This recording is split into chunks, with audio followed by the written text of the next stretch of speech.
అందరికీ నమస్తేనుల్లా welcome to సాఫ్ సీదా ముచ్చట. బెల్లం ఏడుంటే ఈగలు ఆడాల్తాయి, గట్లనే అధికారం ఏడుంటే అవకాశవాదులు అడిగి చేరిపోతారు. ఇంట్లో మొదలుండేటోళ్ళు రాజకీయ నాయకులు అధికారం లేని పార్టీలు ఉండుడంటే వాళ్ళకి అస్సలే నచ్చది. అందుకే కొందరు గోడ దుంకేతందుకు చూస్తుంటారు. చెరువులున్న కప్పలు వేరే కాడికి దుంకుతే చెర్ల నీళ్ళేమని ఇంకిపోతాయా?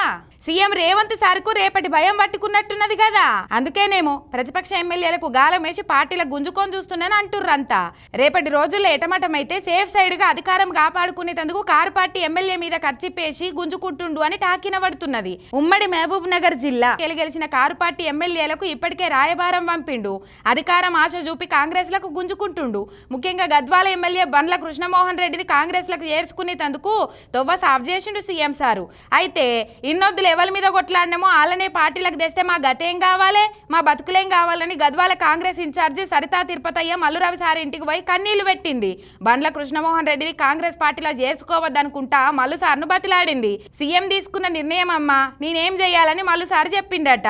మరి కాంగ్రెస్ పార్టీ సొంతోళ్ళకే న్యాయం చేయలేదు, పక్క పార్టీల నుంచి పోయిన వాళ్ళకేం న్యాయం చేస్తుంది? పోయేటోళ్ళు కూడా ఆలోచన చేసుకోవాలి.